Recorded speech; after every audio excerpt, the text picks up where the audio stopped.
Yeah, it was while I was working in Jamaica. I mean, I had a very good arrangement. I was part of my money was paid in Jamaica, my salary and all, and part of it was paid in offshore to save taxes in Jamaica.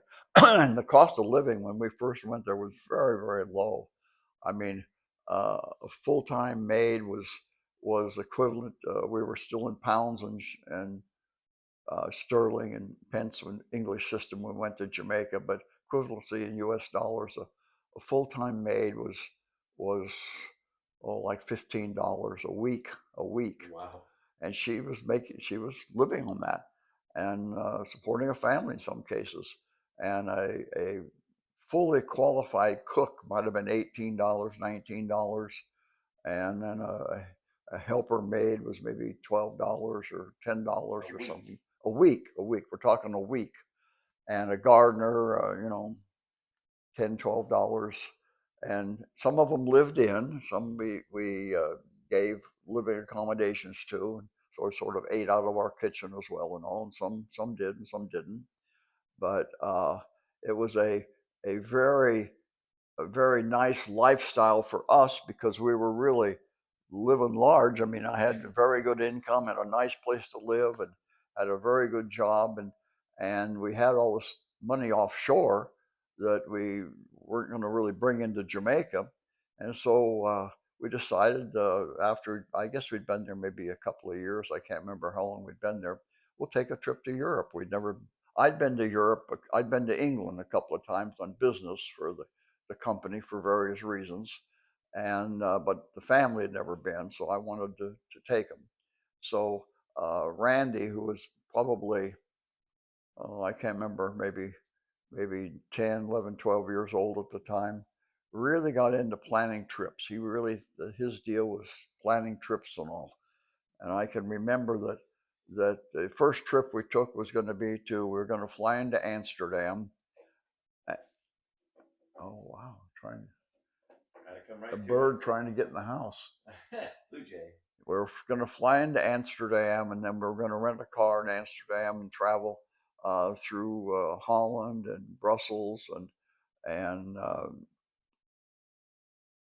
Germany and France, Switzerland, sort of make a big circle, and then come back to Amsterdam. And one of the main reasons that we sort of hit on this idea was that Pan American had just introduced the 747, and we'd went down to the airport. We'd gone to the airport a couple of times to watch it land and take off, and I can remember little Tishy at the time. Oh, I'm never going to fly in one of those. I mean, that is just too big and heavy. I don't see how that is ever going to get off the ground. And but everybody, all the Jamaicans were just really impressed with the huge airplane. This was a big plane coming in, landing, and then taking off. So anyway, we went and looked at it a couple of times, and she was just saying, "Oh, I'll never fly in one of those." So anyway, Randy and I, mainly Randy, sort of cooked up the idea that we want to take this plane as a surprise, and we'll take it to New York, and then we connect with KLM, I think, and go to Amsterdam. So he helped me plan this trip and all, and we kept it a secret of how we were going. So I can still remember the day we were leaving and all, and Randy was sort of just swelled up like a big toad, almost bursting and wanting to say something, but of course didn't couldn't say anything. And we got out of the in those days in Montego Bay was a smaller airport building, and you walked across the tarmac to climb on the stairs to get up into the airplane. So we came out of the building and we started walking, and there were several planes out there.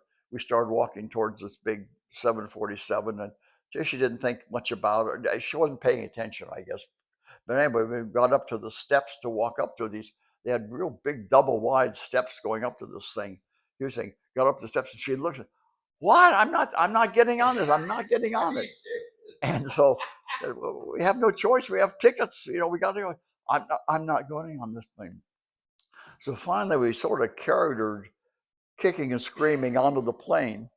And it's interesting, once she op- got through the door and got in and looked, saw how big and all it was, and said, oh, this isn't too bad. Okay. Oh, okay. And And then what she did sort Debbie and Cindy think about it? I don't think they even made any They comment. didn't care. I didn't think it mattered.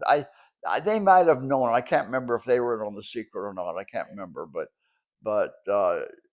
but she once she got inside the plane, wow, you know, really really pretty nice, you know. Okay.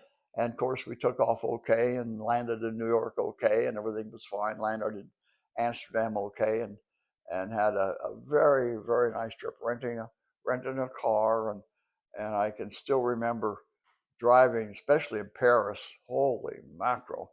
I mean, the traffic was just, and I'm talking years and years ago. I'm talking early 70s. Now I have no idea what the traffic would be like, but it's 10 times worse, I'm sure. But I can remember driving up the Champs Elysees and going around the Arc de Triomphe, and that sort of the deal was that everybody would, you know, I would watch my side of the car or the driver's side. Randy was, I think, in the front seat watching the other corner, and some people were watching the other corners of cars coming, and it just was chaos. Out in the country areas wasn't so bad, but in the cities, driving was just terrible, you know. And then finding a place to park was just always a hassle. Yeah. So again, I can imagine now it's just so much worse. I can remember driving in Amsterdam also with the bicycles. Oh my golly, bicycles everywhere. Yeah. But I think it's Randy told me that they've now got, or somebody told me that they've now got special lanes for the bicycles. Probably Randy. I haven't been to Okay, Amsterdam. okay, Uncle Randy. There's special lanes for the bicycles to stay in, separate from the cars. But when I was driving there, the bicycles were all mixed in with the cars. Really? And it was just scary because these bicycles would stop right in front of you, and of course, you couldn't hit them. I mean, you know, and it's just very difficult driving. But we had stayed in some very nice hotels. Everything was, to us at the time, was very, very reasonable.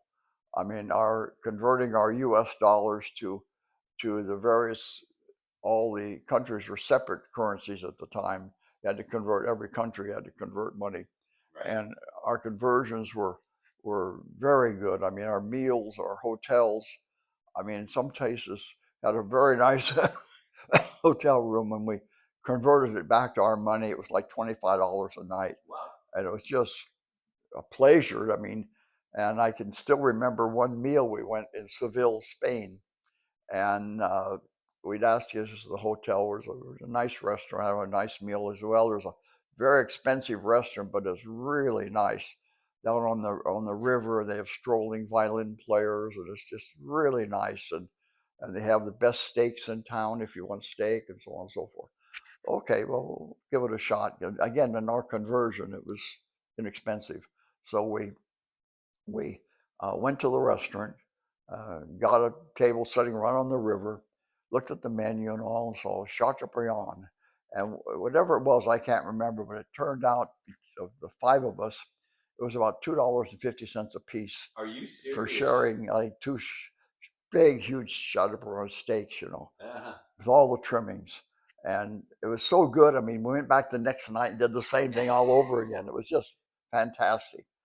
And I can remember in Vienna, a friend of ours, my sister's sister-in-law, was with a friend bicycling through Europe, and we'd sort of kept tabs on her, and she kept tabs on us.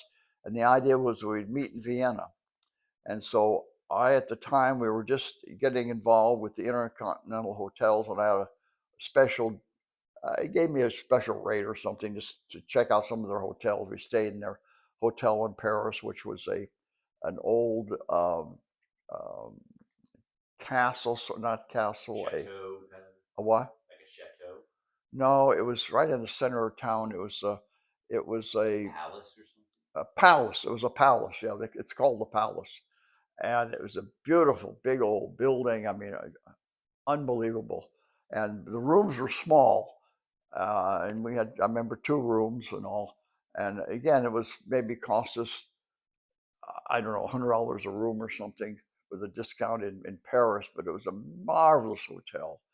Got to Vienna, and that's where we're going to meet Enid.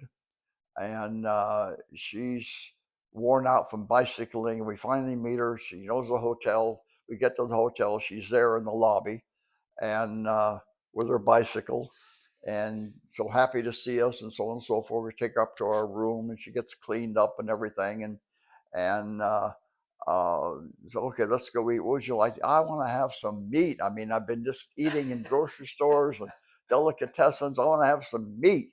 I'd like to have a steak. Okay, we'll go down to the dining room here and we'll see what we can get. So we go down to the dining room and we get this real outgoing waiter that's just full of himself, but I mean just a real like a showman type guy, And there's 6 of us, and I don't think we could even read the menu. Well, we couldn't read the menu, so we tell him what we want. Some steak. He says, "Want steak? Leave it to me. Leave it to me. I'll take care of everything. Steak, salad, potatoes, everything. And you must have wine to go with the meal. My father has a vineyard, his own vineyard, and I stock his wine, and I want you to have a bottle of his wine, and I'll give it to you for my cost or something, whatever." Everything was very inexpensive. And okay, fine, we'll have your father's wine. I still have the bottle. It was a clay bottle, Really? and I still have the bottle from that experience. Oh. But so anyway, we're sitting there in this beautiful dining room. I mean, really a nice white tablecloth dining room, very, very nice, really elegant. And so all of a sudden we hear this big ta-da, and here comes this waiter with 2 assistants out of the kitchen door with big silver trays. He's holding this big silver tray, and his 2 assistants each have a big silver tray. Come around the dining room showing off this food, these steaks and all. Come to our table, The steak, I kid you not, there was 2 steaks. Each one was at least 12 inches across, 12 inches Really?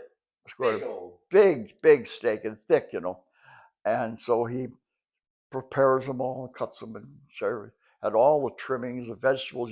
These guys had all the stuff and everything, all the vegetables and stuff to go with it and everything, and just made a real big production out of it, And I think that I can still remember the people in the dining room. What is all this about, But anyway, brings his bottle of wine and makes me taste it. A real production. So Enid was just blown away. I mean, From bicycling. yeah, and so marvelous meal, marvelous. I had no idea what this was going to cost. I had no idea what it was cost, and if I remember correctly, it seems like it turned out to be about $10 a piece, about $60, yeah, equivalent in our money, And it's just unbelievable, wonderful meal. Yeah. Oh, wow. And Enid, as an adult, and I mean, we used to get together at family meetings and so on and so forth. As an adult, she would keep reciting this to everybody about this wonderful meal she had in Vienna, and it tells the whole story. And the more she tells the story, the better the story gets. Steak was 24 inches. Right? Yeah, right. But it was a marvelous trip. I really in Switzerland had a wonderful time in Switzerland. And so you did Amsterdam, France, Germany, Switzerland, Spain, Belgium, Switzerland. Belgium, right? I think that's probably all. Okay. Because we made another trip a year or so later with Spain and Portugal. That was a separate trip. Which one was the one where Mom or Debbie saw the fellow in Germany? That was the first trip. Yeah, and we was in Heidelberg in a hotel in Heidelberg, and our rooms were about 1 floor above there was the lobby and sort of the commercial area of the hotel, and then there was a tower. And we were in this tower, but our room, if you looked out over the